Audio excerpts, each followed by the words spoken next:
একসময় mega hit Bangla সিরিয়ালের পরিচালক আজ কাজের অভাবে রাস্তার ধারে খাবার বিক্রি করছেন।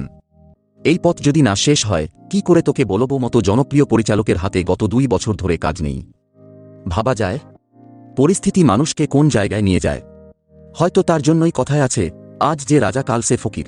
বাংলা টেলিভিশনের জনপ্রিয় পরিচালক অজন সেনগুপ্ত ফেসবুক লাইভে সেই কথাই জানা। তিনি লাইভে এসে বলেন, গত 2 বছর 3 মাস তার হাতে কোনো কাজ নেই। এদিকে নিজের 7ম শ্রেণীতে পাঠরত পুত্র সন্তানের দায়িত্ব রয়েছে তাঁর উপর।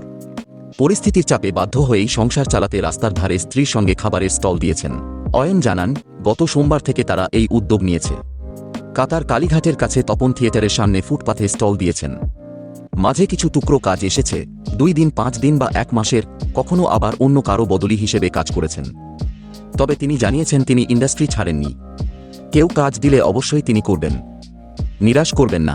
সকলের উদ্দেশ্যে পরিচালক অজন জানিয়েছেন, ক্রাইসিসের মধ্যে ছিলাম, সেখান থেকে উদ্ধার পাওয়ার জন্যই নতুন উদ্যোগ নিয়েছি। আপনাদের মাধ্যমে বারবার একটা কথাই বলবো, আমি ইন্ডাস্ট্রি ছাড়িনি, পরিচালনা বা অভিনয়ের কাজ ছাড়তে চাইছি না, ছাড়ব না। আমার স্ত্রীও এই নতুন উদ্যোগের সঙ্গে রয়েছেন, তিনিও অভিনয় ছাড়ছেন না। সিরিয়ালের কাজ আসলে অবশ্যই করব, এটা আমার আয়ের আরেকটি উৎস। আমি যে ক্রাইসিসটা ফেস করেছি সেটা আর ফেস করতে চাইছি না।